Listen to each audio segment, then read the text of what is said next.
ഇന്നലെ Indian super ലീഗിൽ ഈ വർഷം മുതൽ നടപ്പിലാകാൻ പോകുന്ന ഹോം ഗ്രൗണ്ട് നിയമത്തിനെ കുറിച്ച് പറയുമ്പോൾ ഞാൻ വിചാരിച്ചത് മോഹൻ ബഗാൻ സൂപ്പർ ജയൻസിനെ പോലെ പൈസ ആവശ്യത്തിന് വാരി എറിയുന്ന ടീമുകളെ സംരക്ഷിക്കാൻ വേണ്ടിയിട്ടുള്ള നിയമമാണെന്ന്. പക്ഷേ അതിന്റെ വേറൊരു വശം ചിന്തിച്ച് നോക്കിയപ്പോൾ കേരള ബ്ലാസ്റ്റേഴ്സിന്റെ ആരാധകർക്ക് സന്തോഷം നൽകുന്ന ചില എലമെന്റുകൾ കൂടി ആ ഒരു നിയമത്തിലുണ്ട്. ഈ ഹോം ഗ്രൗണ്ട് ലോ അനുസരിച്ച് 23 വയസ്സിൽ താഴെയുള്ള കഴിഞ്ഞ 3 വർഷമായിട്ട് ടീമിൽ തന്നെ നിലനിൽക്കുന്ന 3 താരങ്ങളെ സാലറി ക്യാപ്പിന് പുറത്ത് നിലനിർത്താൻ പറ്റും.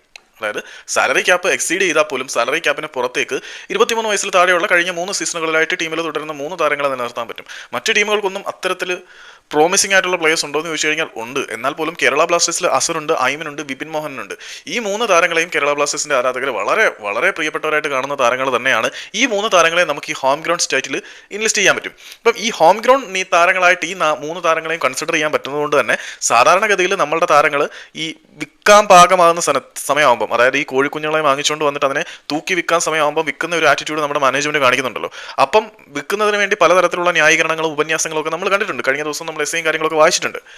അപ്പം ഈ 3 താരങ്ങളെയും വിൽക്കാൻ പോവുകയാണെങ്കിൽ ഈ സാലറി ക്യാപ്പിന്റെ ഇഷ്യൂ എന്ന ന്യായീകരണം ഇനി നമ്മുടെ നിഖിലണ്ണൻ എടുത്ത് എഴുതാൻ പറ്റില്ല. കാരണം ഈ 3 താരങ്ങളെയും ഹോം ഗ്രൗണ്ട് സ്റ്റാറ്റിൽ എൻലിസ്റ്റ് ചെയ്യാൻ പറ്റുന്നത് കൊണ്ട് തന്നെ ഈ 3 താരങ്ങളെയും വിൽക്കുന്നെങ്കിൽ അത് പൈസയോടുള്ള ആർത്തി കൊണ്ടാണെന്ന് തുറന്ന് സമ്മതിക്കേണ്ട അവസ്ഥയിലേക്ക് കാര്യങ്ങൾ എത്തും. അല്ലെങ്കിൽ സാലറി ക്യാപ്പ് ഇഷ്യൂ ആണെങ്കിലും ഓക്കെ, സാലറി ക്യാപ്പ് ഇഷ്യൂ ആണെങ്കിൽ നിങ്ങൾക്ക് സാലറി ക്യാപ്പിന് പുറത്തേക്ക് ഈ 3 താരങ്ങളെ നിലനിർത്താനുള്ള അധികാരവും അവകാശങ്ങളും സൗകര്യങ്ങളും എല്ലാം ഇന്ത്യൻ സൂപ്പർ ലീഗിന്റെ അധികൃതർ തന്നെ ചെയ്തു തരുന്ന സാഹചര്യത്തിൽ നിലനിർത്തണമെങ്കിൽ ആ 3 താരങ്ങളെ എങ്ങനെയും കേരള ബ്ലാസ്റ്റേഴ്സിന് നിലനിർത്താൻ പറ്റും. അതിന് യാതൊരു വിധത്തിലുള്ള തടസ്സങ്ങളും ഉണ്ടായിരിക്കില്ല. പക്ഷേ അവർ പോവുകയാണെങ്കിൽ തീർച്ചയായിട്ടും നിങ്ങളുടെ കച്ചവട തന്ത്രം മൊത്തത്തിൽ ഒരു മറവില്ലാതെ പുറത്തേക്ക് വരും. സോ ഈ ഒരു നിയമം വന്നതോട് കൂടിയിട്ട് ഈ 3 താരങ്ങളെ നിലനിർത്തുക എന്നത് ബ്ലാസ്റ്റേഴ്സിനെ സംബന്ധിച്ചിടത്തോളം അനിവാര്യമായി മാറിയിരിക്കുകയാണ്.